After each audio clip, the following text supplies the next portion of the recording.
Ladies and gentlemen, boys and girls, as you can hear, this is another edition of the Playmakers Blog Podcast, NFL edition. And, once again, it's just me, Dallas. And it's just me looking at all the off-season stories, looking at all the off-season angles, and trying to figure out what there is to talk about, what there isn't to talk about. And I think right now, one of the most prominent storylines right now is Joe Burrow. But I feel as if the Joe Burrow storyline is becoming so prominent for a reason that few people are actually talking about. I'm going to get into that and other things. But first, some context. Joe Burrow apparently feels that he has leverage. He says that he's doing his work and his research, and he's sure the Cincinnati Bengals are doing their work and their research. Now, because of the very stingy and unwise generation that came before this one and negotiated this CBA that locks in the wages that rookies can earn, Joe Burrow's leverage doesn't come from getting more or less money. I mean, yeah, it's the first overall pick and being a quarterback, and the Cincinnati Bengals preparing to trade away Andy Dalton, double down on Zach Taylor, and maybe even deal AJ Green to get more picks and pieces to build around Joe Burrow down the road.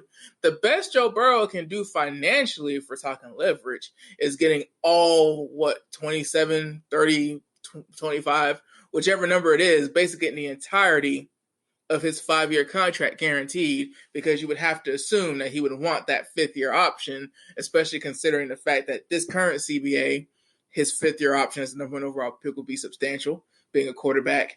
And 2, if the new CBA weren't to grandfather over the 5th-year option from the old CBA, you would imagine that the 5th-year option's price would be that much bigger. But again, the money is locked in. That's not necessarily the leverage. If you go back to the Phillip Rivers, Eli Manning, Ben Roethlisberger draft, hindsight being 2020, we didn't necessarily get, and we got guys who will be remembered throughout the annals of history. But I'm not putting Phillip Rivers, Ben Roethlisberger, or Eli Manning in my top 10, let alone my top 5. That being said, that was the draft where a guy who was supposed to be an all-timer pulled a move and used some leverage. Eli Manning didn't want to go to the Chargers, said, I will not play in San Diego. Whoop-de-whoop. Some stuff happens. Guy who went to Ole Miss, born in New Orleans, Louisiana, ends up being a New York Giant for the rest of his career. Now, the Mara family is one of the best professional sports families in the game, maybe in the world. They know what they're doing. They know how to run an organization. They know how to keep the ship going in the right direction, even if it doesn't always seem that way.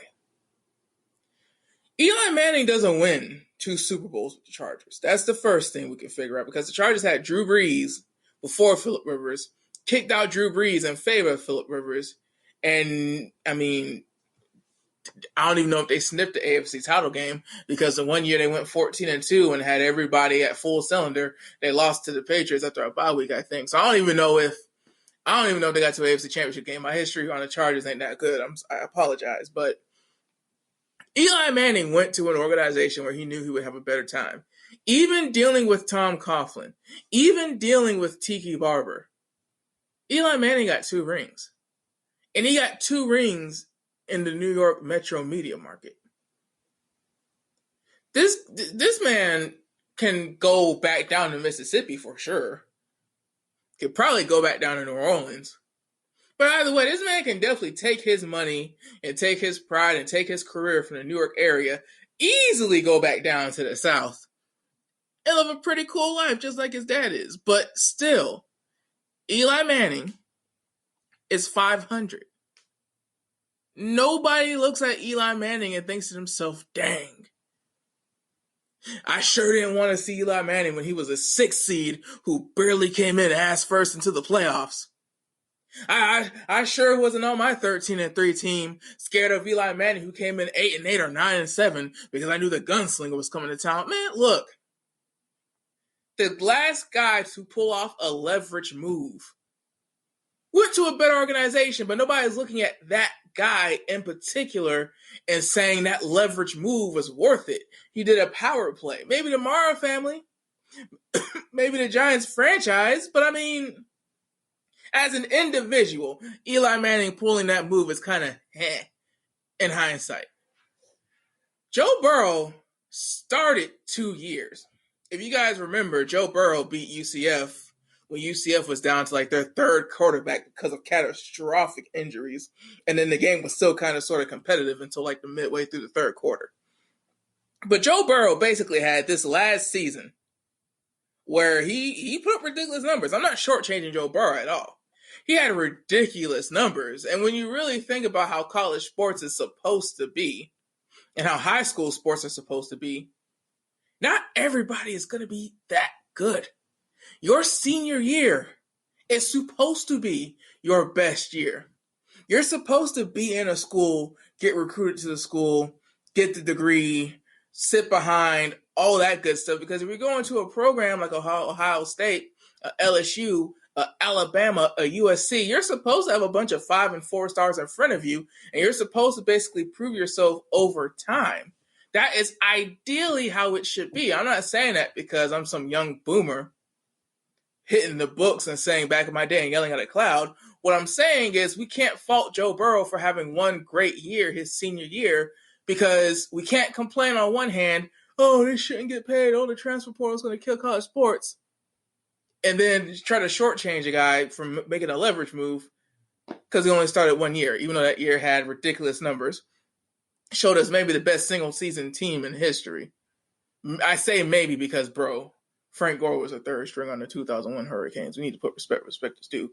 But still, Joe Burrow right now is the best quarterback in the draft because Tua is hurt. He's getting better, but he's hurt.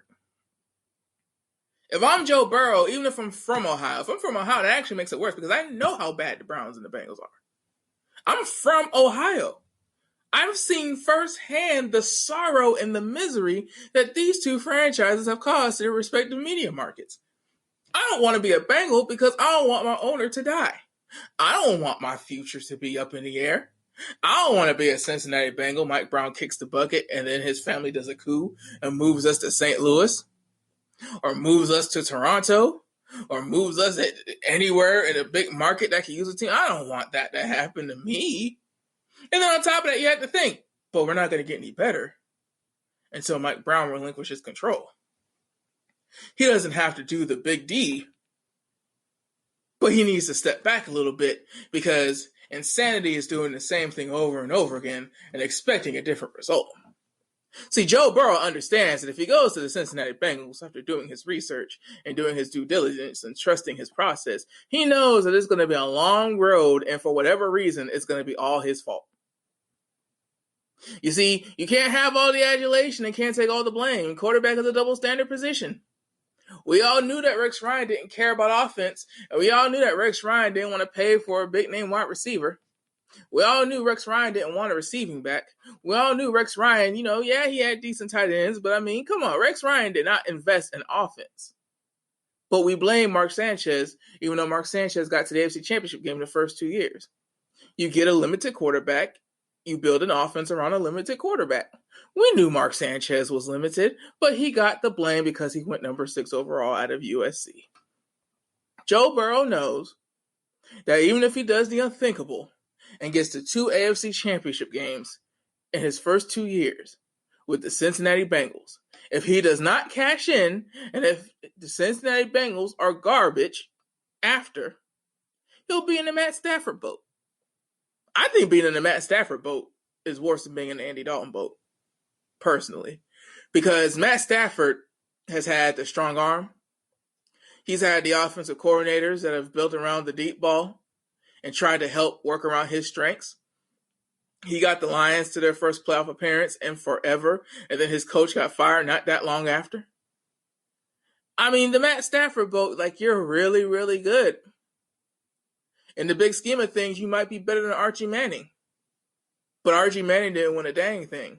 And we remember Archie Manning as the starter of the Manning dynasty, but his sons were better.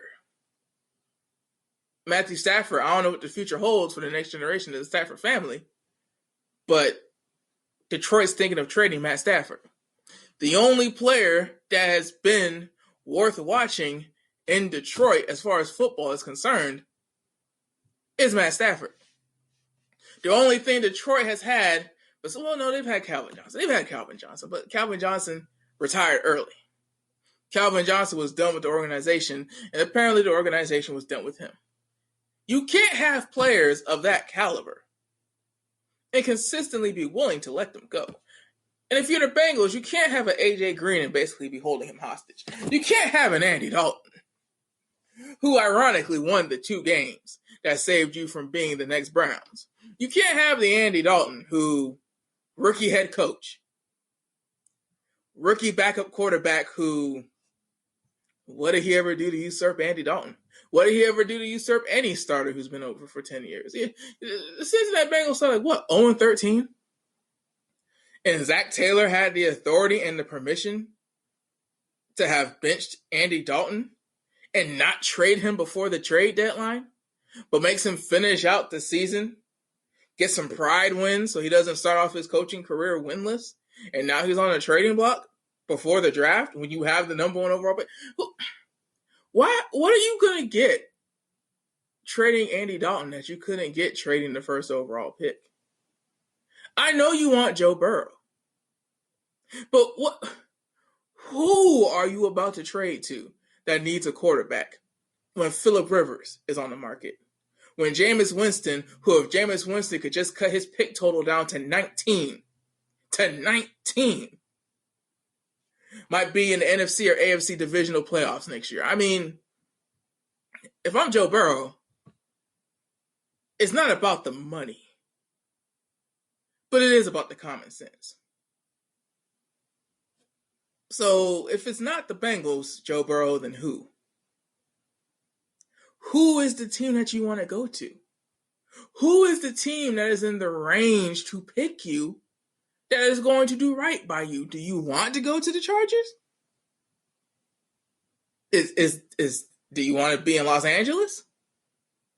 Do you want to have the big market attention? Do you want to be with a franchise who is about to be renting out another franchise's stadium?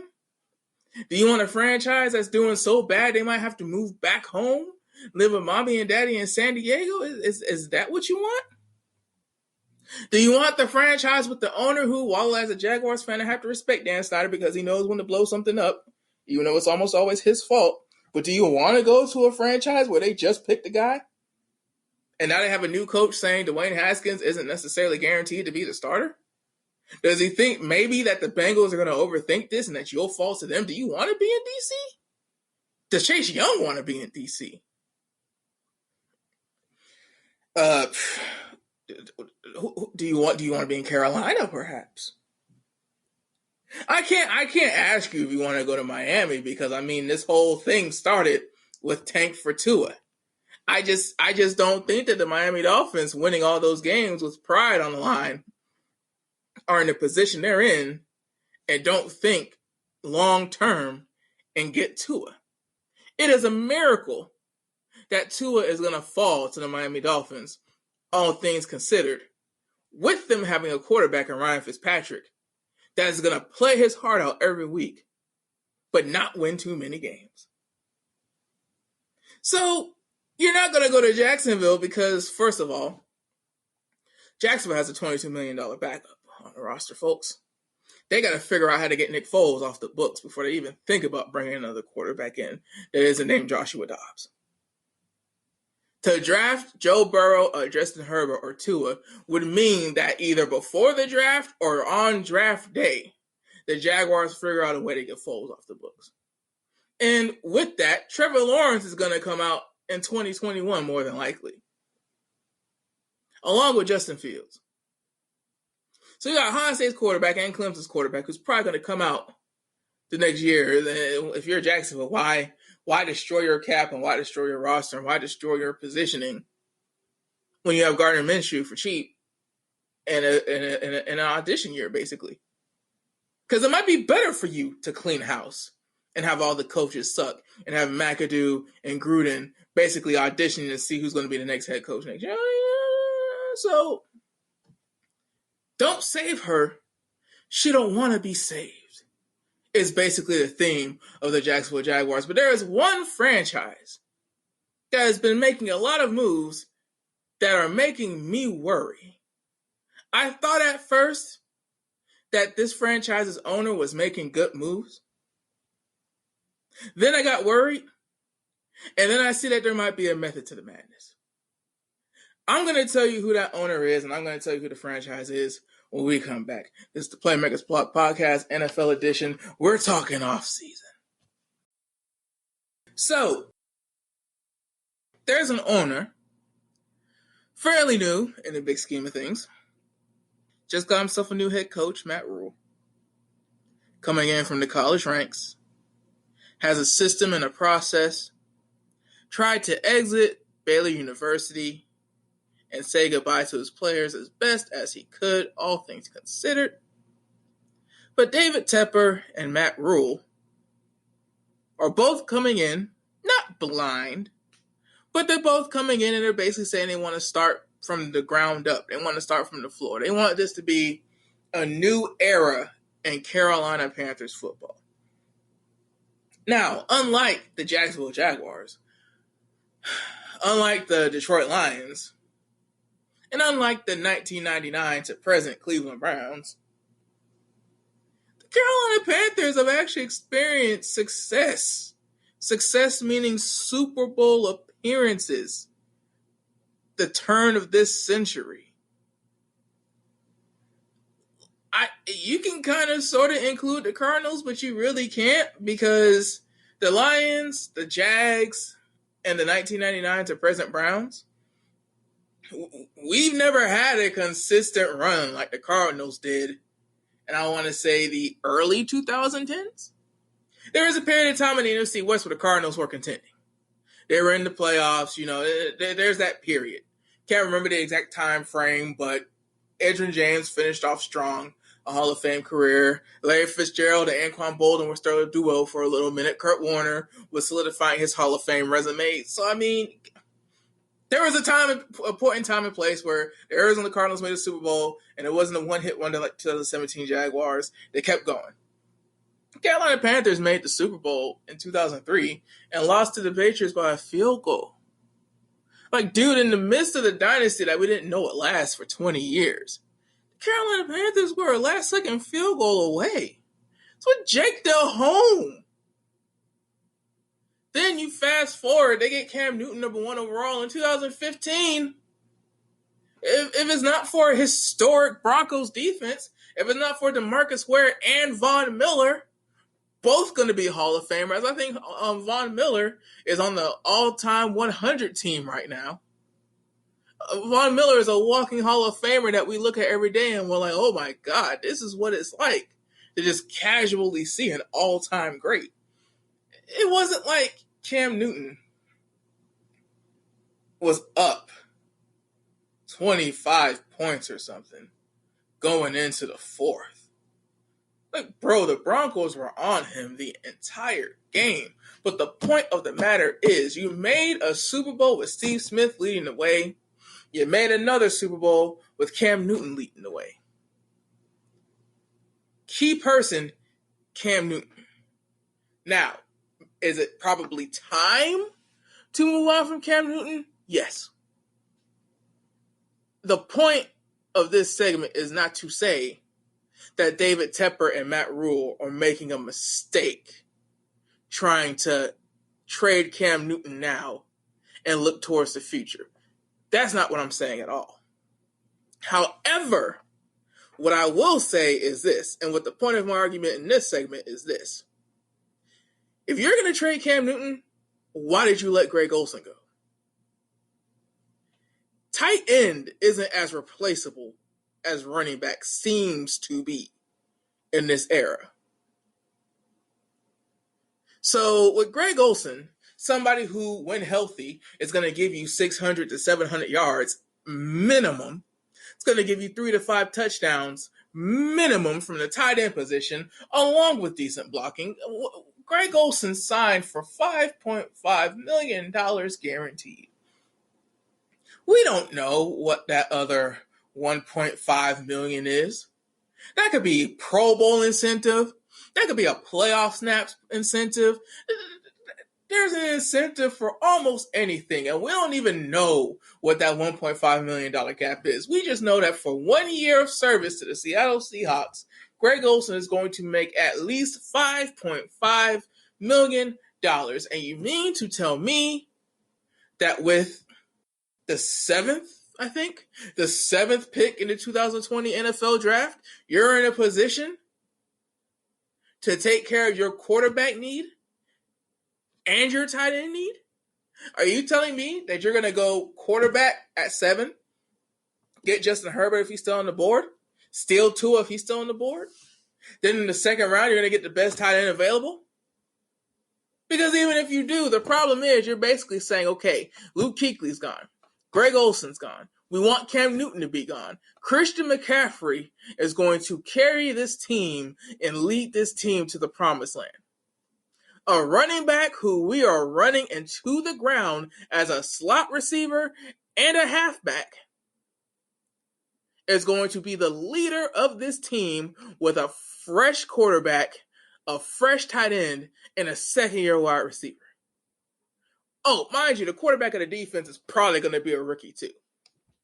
And with Isaiah Simmons being mocked to go to the Jaguars in certain drafts, if I'm the Carolina Panthers, not how Luke Kuechly has retired, am I really passing up on that? Am I really passing up on a Swiss Army knife like Isaiah Simmons? Because, if the rookie year doesn't work out, if Isaiah Simmons turns out to be a Miles Jack in Jacksonville type, where, okay, you're versatile, but you're just not an inside linebacker. If that's the case, you still have a Swiss Army knife. You can get a middle linebacker in the later rounds. You can find a middle linebacker on the street. You can find an inside linebacker that can get the job done in later rounds or off the street. But you mean to tell me you need a tight end, a quarterback, and an inside linebacker in the same offseason?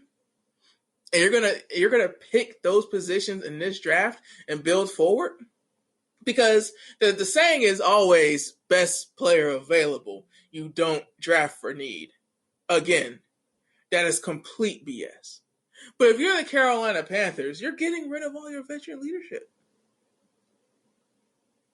Is Luke Kuechly going to be a special advisor? Are you trading Cam Newton outside the division? Who are your takers right now? Because Drew Brees is coming back, people. And Taysom Hill said he's in no rush to not keep learning from Drew Brees. Taysom Hill saw Patrick Mahomes. Taysom Hill saw Aaron Rodgers. He knows, hey, look, I'm not ready right now. Somebody released that video of me having a bad game against Utah that one time. I ain't ready right now. I'm better than I was then, but I ain't ready right now. And I know that. I'm not about to sit here and take a Brock Osweiler deal and ruin my career. I am a backup right now. Drew only has so many years left. But Teddy out the picture, because that means Teddy's about to go get his money. I am right here.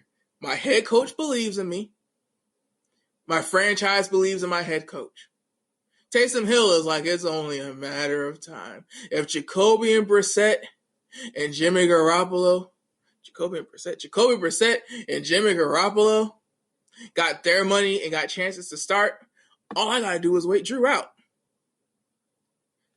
Or else my head coach is gonna look really stupid trying to do all that posturing that he did.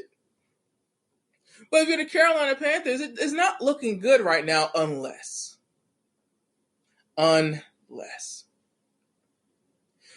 You see, trying to get rid of Andy Dalton is going to be very complicated for the Cincinnati Bengals because they have a quarterback who's been in the league for 10 plus years and has made 3 Pro Bowls. And they have the first overall pick.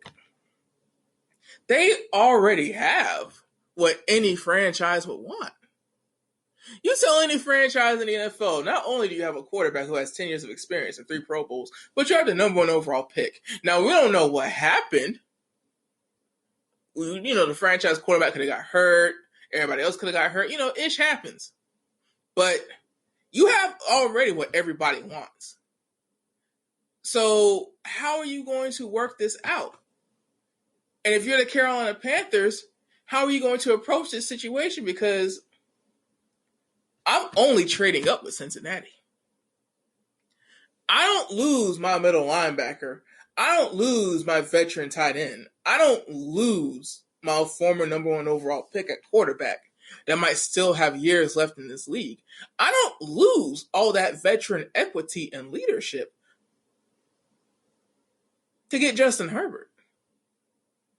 I don't lose all that veteran equity and leadership to draft Tua Tagovailoa and suck with Kyle Allen, and then maybe Tua doesn't rehab correctly.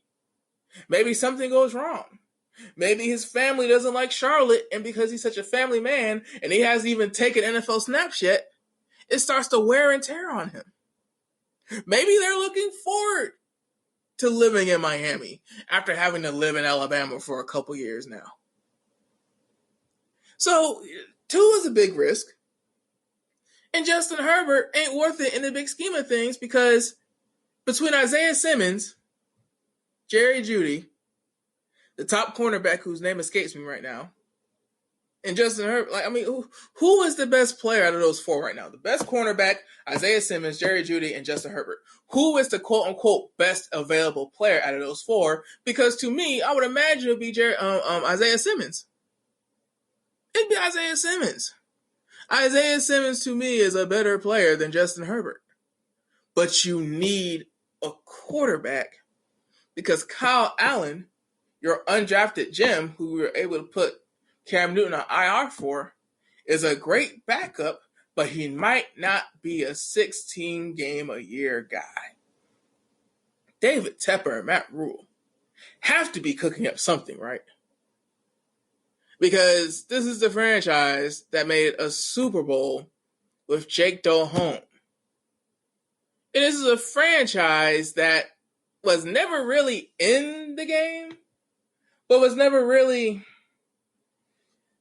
The Carolina Panthers losing to the Broncos is less embarrassing than when the Falcons got beat by the Patriots. I bring that one up because they're division rivals.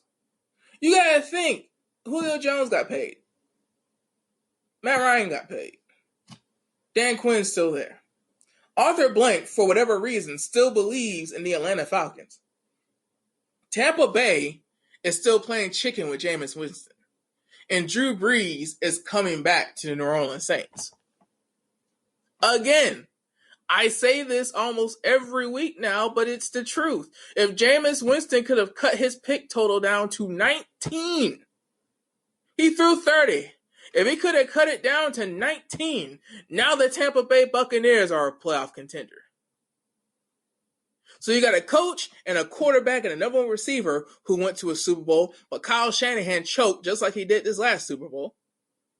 You got one franchise where if their quarterback was average at throwing interceptions and not exceptional at throwing interceptions, they'd be a playoff contender. And you got this other franchise that's going to ride this train until the wheels fall off and probably win the division again. If you're David Tepper, what is your plan? You have this rookie head coach, and you're just about to get rid of all the experience and leadership. Analytics are great. Analytics are good. They should be used to help us figure out how to keep players from not having a good quality of life down the road. What types of plays get players hurt the most? How can we change kickoff? How can we change punt? How can we eliminate big hits over the middle without changing the game too much? How can we improve concussion protocol? Statistics, analytics, research, there are places for it in football, and I hope that Pro Football Focus can figure out a way to keep integrating themselves into the game because I think they're doing a good job, and I think that players, more than franchises, are benefiting because Pro Football Focus has found a way to grade things that we didn't even know should be graded. Now,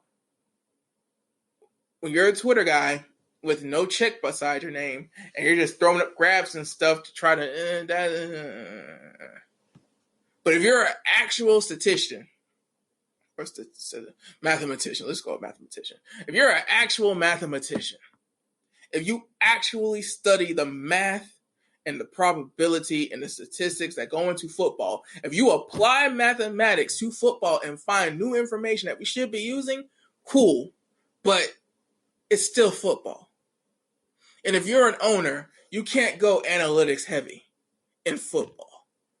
Because at the end of the day, there's just some things that if they haven't learned this from their coach in high school, doing two-a-days and gassers and human centipedes in the mud and all that good stuff, and they didn't learn this in college where they had class at 8:30 and lifts at 5, like, bro, analytics is only going to get you so far, Mr. Tepper, so I have to ask. I have to inquire. I know I'm not going to get an answer, but Joe Burrow has leverage.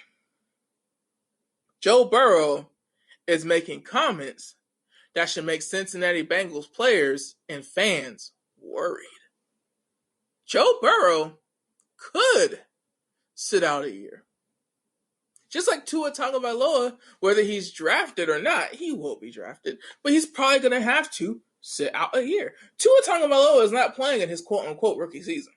He's not. Ryan Fitzpatrick is going to play, win 6 games, and have a pick good enough to where the Dolphins can draft the next great tackle. Hopefully Jake Long, but with a longer career. So, I mean, it's not like Joe Burrow is going to be losing out on anything. It's not like Tua Tagovailoa is going to set a new trend. He's not going to be playing. Trevor Lawrence and Justin Fields, they're still going to be in college. I just don't think that Joe Burrow is going to take it that far, though. Agents do a lot of talking. Agents can maneuver and do things more than players and players' camps. Because, the CBA and the rules and tampering. But agents can ask questions. Agents can communicate with executives. Agents can, they can get email addresses. I just think that, hey, what is this process? What is this process, and why is David Tepper? Well, why are David Tepper and Matt Rule? Why are they so eager to let Greg Olsen walk? Why are they so eager to not beg and plead and throw a safe at Luke Kuechly to get him to stay for one more year while the head coach tries to instill his culture? Why are they so quick to get rid of Cam Newton? Have they even approached Cam Newton about restructuring? Or, would Cam Newton want to restructure? Because when you say restructure, yeah, you might move some money back and then cut him before he can get that money. And then, also there's signing bonuses. There's ways that you let go. There's ways that you end the relationship. Tom Brady is basically living like a king right now and is going to have teams come to him to pitch their teams to him. Whether the breakup is considered ugly or not, whether Tom Brady's era in New England is done, either way, this man is about to have the greatest free agency courting ever. Ain't nobody's heart about to be broke. Tom Brady's about to finally get his money, and Bill Belichick's cheapness is probably going to get the better of him, but that's okay because he's probably going to find another quarterback this draft in the 3rd or 4th round, develop him, suck for the next 2 years, and then be right back dominating Josh Allen and Tua Tagovailoa. Mr. Tepper, I have to go to commercial. But I need to know, what is your plan? What are you doing here? Because the last time we've seen an owner this involved, the last time we've seen an owner this aggressive, he exercised Adrian Peterson's option for the next year. I don't know, man. I don't know about the Carolina Panthers. I don't know about this decision-making. And now that I bring it up, I don't know about Chase Young either. God bless that man, because if he goes to Washington, at least he'll have Ryan Kerrigan to talk to. We're going to commercial. Playmakers Blog Podcast, NFL Edition. We'll be right back. We're back. Playmakers Blog Podcast, NFL Edition.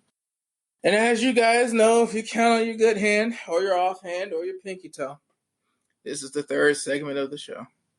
And that means, as always, with the amount of time I have left, I must complain, cry, witch, and moan about the sad state of affairs that is the Jacksonville Jaguars.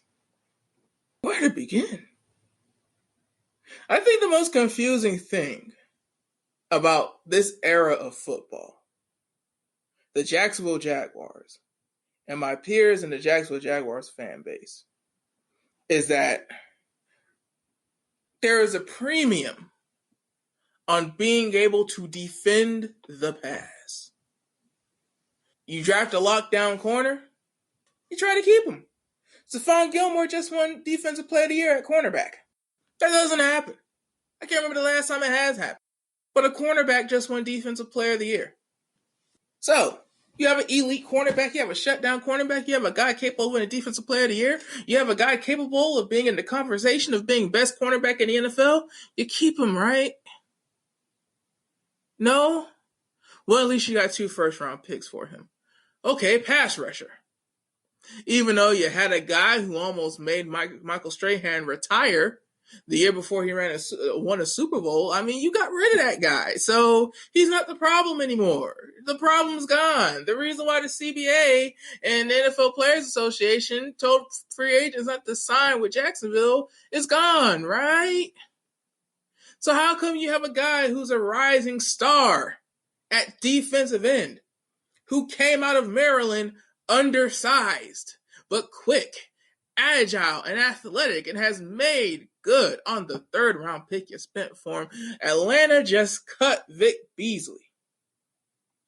And Vic Beasley has similar or worse numbers than Yannick Ngakoue, and Vic Beasley was drafted to be a franchise cornerstone at edge. You got a guy who has blossomed into being the 2nd best pass rusher in franchise history. But local media, local radio, I should specify, he can't play the run. He's not a complete defensive end. First of all, with a 240-pound defensive end in the play the run argument, Todd Wash and Gus Bradley and Robert Saleh, their cute little scheme has a stand-up end. Okay, first of all, I don't want my stand-up end to be a 260-pound run stopper. I don't want my stand-up end to be a blitzkrieg. I want my stand-up end to be somebody who can, roll out into the flat if a fullback or tight end is going completely uncovered. I want my stand-up defensive end to be somebody who can quickly beat a right tackle with their first step. I want my stand-up defensive end to basically make them run the other way as he chases down a play from the back. Like, You want a run-stopping defensive end? You have Calais Campbell. Calais Campbell, for the past 2 years, has either been the best or one of the best run defenders, according to Pro Football Focus. He went to the Pro Bowl this year with only 6.5 sacks, and everybody's trying to figure out why he made the Pro Bowl. But apparently, being a complete defensive end is more than just the sacks you get in a year. Calais Campbell just made his 3rd straight Pro Bowl because of how great of a run defender he is and how dominant he can be as an interior pass rusher when you move him as the big end inside and shift the line. And then what's even crazier is, so Yannick Ngakoue is undersized and you're worried about paying him because you think he can't play the run. Well, then Calais Campbell's salary the upcoming year shouldn't be an issue then. If you let Yannick Ngakoue go in free agency, that means that Calais Campbell should not only remain at his salary, but you should extend him with the hopes of keeping him long-term for a more team-friendly contract down the road. You should be tripling down on the Walter Payton Man of the Year, the Pro Football Writers Defensive Player of the Year, the 2nd team All-Pro. I'm trying to figure out how, on one side of the mouth, Yannick Ngakoue can't play the run, so that's why you don't pay him, because he isn't a complete defensive end. But you have a complete defensive end who's made the Pro Bowl every season he's playing a Jaguars jersey, made an All-Pro team, won Defensive Player of the Year, won a Walter Payton Man of the Year award, was the face of the franchise during the whole Saxonville campaign. You got to pick one. Is Calais too old to pay? Or is Yannick Ngakoue actually okay in playing the run to where it's worth paying him because he's about to reach his prime and Calais is past his prime, or Calais is an elite defensive end, so we're going to try to extend him for cheap and let Yannick walk because we have Josh Allen now, who led rookies in sacks even though he wasn't a starter and we had him coming off the bench. You see, just like the New Orleans Saints quarterback situation, somebody has to go in Jacksonville. Because the run defense was terrible once Marcel Darius got hurt. But we're all looking at his $22 million cap hit like, that has to go. So we don't really care about defending the run that much, do we? Because we're talking about drafting Derek Brown. We're talking about mocking Derek Brown, a nose tackle at 9. We're talking about mocking an SEC nose tackle at 9. So it isn't about defending the run. Just call it how, say what it is. You're cheap. You're cheap and you don't like paying homegrown players. You never have, you never will. Jalen Ramsey starts wanting money. The same offseason he starts talking about money and back up a Brinks truck, you trade him for 2 first-round picks. Dante Fowler is coming due. You have Yannick Ngakoue. You have Calais Campbell. You feel like you're okay at defensive end. You trade him for a 3rd-round pick at the deadline. Leonard Fournette's getting kind of yammy. You don't like how he's behaving at the end of a season where he's pouting on the bench with TJ Yeldon. You avoid his guarantees. You take advantage of a sorry agent who didn't even know you could avoid guarantees. Anytime it comes time to pay a player or take care of a player that the Jaguars have grown from the inside, the franchise has an issue. But, and granted, the cap is a myth. Read, just you don't even have to read the articles. Just go on Big Cat Country's Twitter and they'll explain it for you very easily. Damian Woody put out a tweet that the Jaguars are a bad team with a bad cap situation, but bro, like, it's the league year hasn't started yet. Marcel Darius is going to be one cut that's going to save a bunch of money off rip. Then you have other things. Me personally, hey, look. Yannick, Jalen, Leonard, and a couple other players, maybe it got to their head, and maybe that's why 2018 was so bad. If Jalen, Yannick, Leonard, if there's a group of players that don't want to play in Jacksonville, there's a group of players that don't want to play for the Jacksonville Jaguars, cool, fine, great, whatever. You want to keep stuff behind closed doors? You don't want to do a smear campaign? You want to let stuff just play out and break the fans' hearts after you done said you don't want to keep it under wraps that you're going to play 2 games in London? But go ahead and keep it under wraps what your plans are with Yannick Ngakoue and Leonard Fournette, and let the fan base just keep wasting money on these jerseys and this merchandise. My poor uncle bought me a TJ Yeldon jersey, partly because he's an Alabama Crimson Tide fan more than he cared about the Jaguars. But I got a TJ Yeldon jersey I can't wear. I don't even know what team TJ Yeldon's on right now. I think he's still in the Bills, but still. Josh Allen had 12 sacks off the bench. That is your franchise cornerstone. He is your future.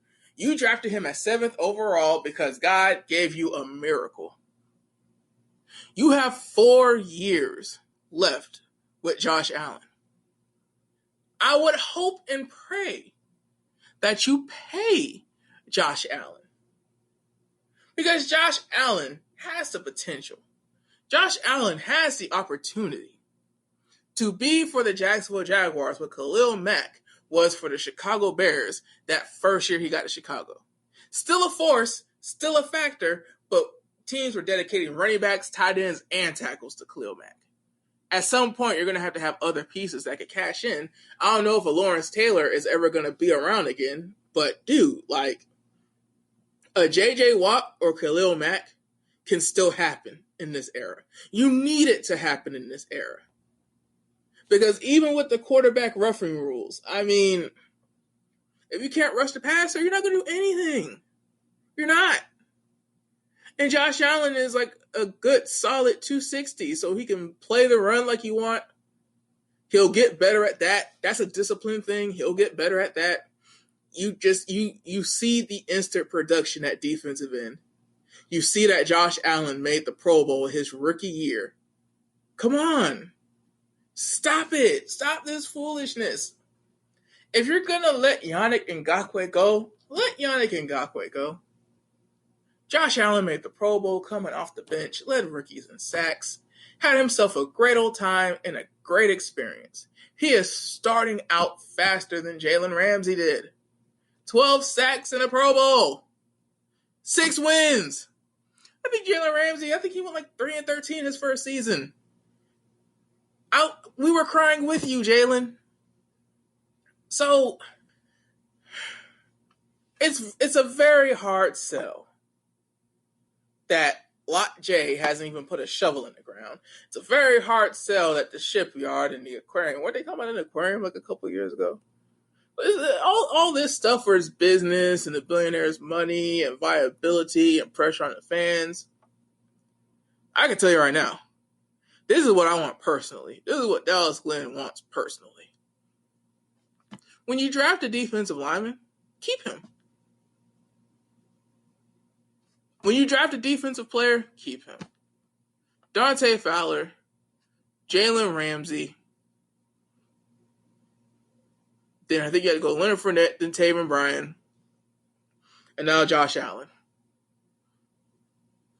Bro, we're about to go Taven Bryan, Josh Allen, and then potentially a nose tackle. So you drafted a 3-tech, a 3-4 joker linebacker who could play 4-3, thank God. And now you're thinking about drafting a nose tackle? Forget all that. You drafted a defensive tackle and a defensive end 2 straight drafts, and you're about to go D-line again? The only franchise in the NFL that I've ever seen dedicate this many damn first-round picks to the defensive line is the New York Jets. Pause. Reflect. Marinate. You have this wave of defensive line talent. Great, good, fine. But who's the second team All-Pro in the back end that has a ring and has championship experience? Who's the guy in the back end who's probably the best safety in the NFL right now?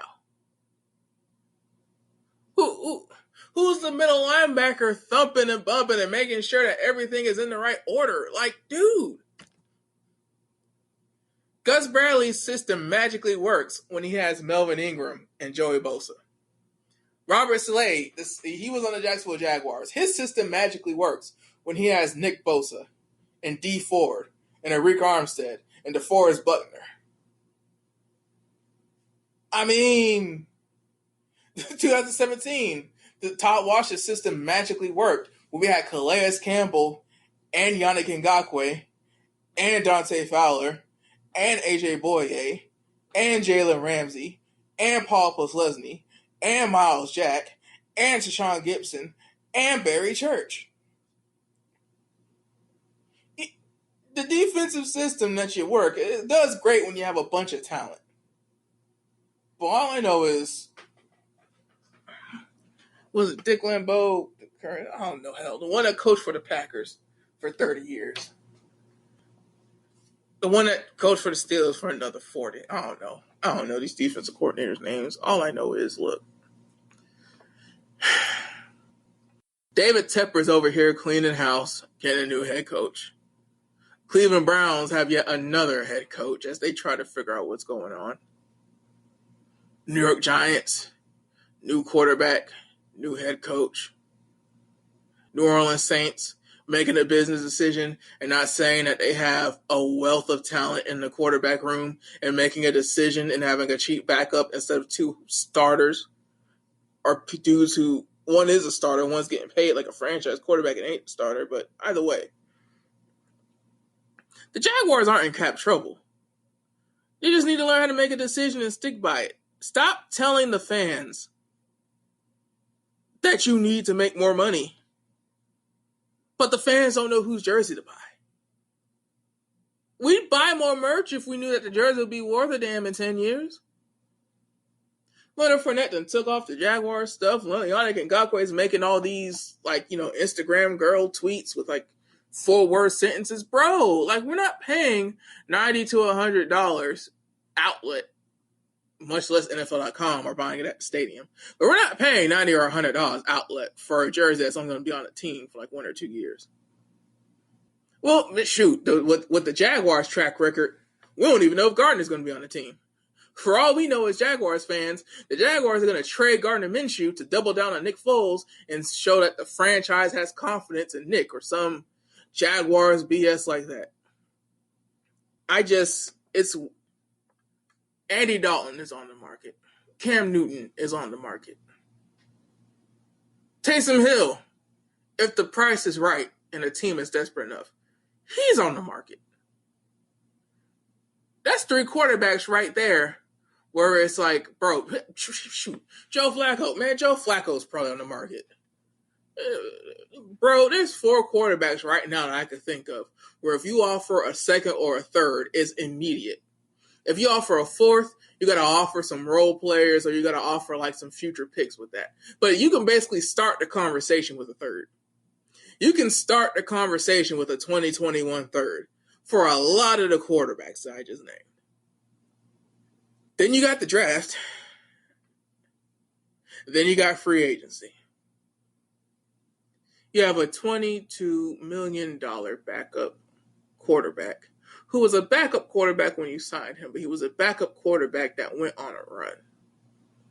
Maybe if Jacoby Brissett could have kept up the pace, maybe if Jimmy Garoppolo could have kept up the pace, because right now, bro, I'm sorry, but I got to tell the truth and shame the devil. Matt Schaub right now is the only guy who's ever been able to be a backup quarterback and actually cash in. Whether we like to admit it or not, whether we want to say it or not, we're still looking for the next Matt Schaub. You see, Mark Brunell and Brett Favre, they don't count. Mark Brunell got traded from the Packers. Brett Favre got traded from the Falcons. Trading a guy that you have no plans for in the first place, and he succeeds on another team, is different than this guy was your backup for like 8 years. And then when you draft the future and you don't want to deal with him and the fanfare of him having a bunch of good preseasons, you deal him off somewhere else. The Houston Texans wouldn't be where they are today without Matt Schaub. And ever since Matt Schaub, we've had Brock Osweiler, Jimmy Garoppolo, Jacoby Brissett, Nick Foles, Matt Flynn for 5 minutes. The list goes on and on and on and on and on. Now we've had Kyle Allen, Gardner Minshew. Everybody is looking for the next Matt Schaub.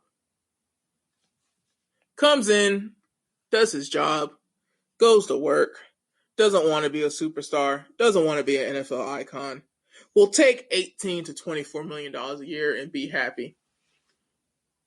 Everybody's looking for Matt Schaub, but guess what, man? Matt Schaub was Matt Schaub. And in hindsight, maybe we should give Matt Schaub a lot more credit than we do. But in either case, I'm off the soapbox. I'm done talking about David Tepper. I am more interested in Joe Burrow's leverage than anybody in the country because I would love if the Jaguars grew a set, traded away the entire house and the home, got Joe Burrow, and just fielded a bunch of practice squad players and undrafted free agents. If you're going to go for it, go for it. If not, shut up and stop talking about London. This has been the Playmakers Blog Podcast, NFL edition. I hope you guys have a great weekend. Please enjoy college basketball. We're getting close. It is almost that time of year. And if you have a spare $80, send it to your boy. DM us on the Twitter. I will give you my PayPal information. Because, bro, I ain't paying $80 for that fight. I might need to go to somebody's hotel and mooch off their free cable. But y'all have a good one. Enjoy the fight. Enjoy the games. Enjoy the XFL. The Tampa Bay Vipers. It's a process. You just trust it. And Aaron Gordon got screwed.